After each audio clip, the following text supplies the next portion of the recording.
Relaciona o caso tudo malo entre arte marciais, PCT, no arte rituais 77, nebe Hamate Clementino Borges e Hadare, Comando Polícia Município Dile detém uma cidadão em Rua Nulo Racing Hito, inclui fetoida e a cela detenção Município Dile. Informação ne Hatohusi porta-voz Comando Geral PNTL Superintendente C. Fernando Araújo. Durante a conferência de imprensa sexta-feira, Loronhat fulang novembro tina Rua Nulo Racing Rua e a Comando Geral PNTL Kaikoli Dile. Então, outra coisa que é assalto malo, não bem mais acontece e a fatonava. E a quinta-feira já estamos uma madrugada, dia horas tucutolo, ou dia 3 da resan madrugada. E tinha noximo informação, como não digo, que kata que a conhecimento dia, não bem mais assalto malo entre grupo rua, grupo artes rituais ou grupo artes marciais. Nebema resulta é meira mate. E na cronologia da incidente né, grupo ruane tudo malo e a cala nelaram e vítima né tuilos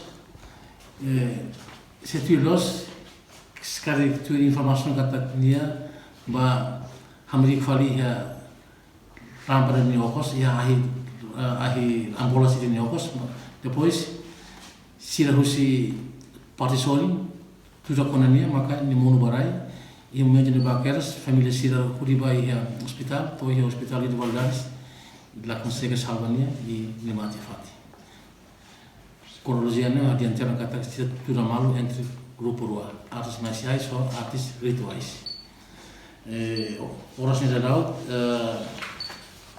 Polícia Nacional Investigação Criminal halo tinha uma investigação para Siranai Ronuro Recinhito, inclui fetuida, e Sirané detém ela e a cela de detenção município Pendele, município dele. E avans suspeito né, autor né, Siloriba halo primeiro interrogatório. Interrogatório para o dibele até para Sirania sair mais Sira como Enquanto a situação Sira e Hafatim acontecimento controlado máximo, a Polícia Nacional Timor-Leste. PNTL continua a suba líderes arte marciais no arte rituais, a tu controla membros Sira do lei nebe vigor. Reportagem da Zaveira Televisão Timor-Post.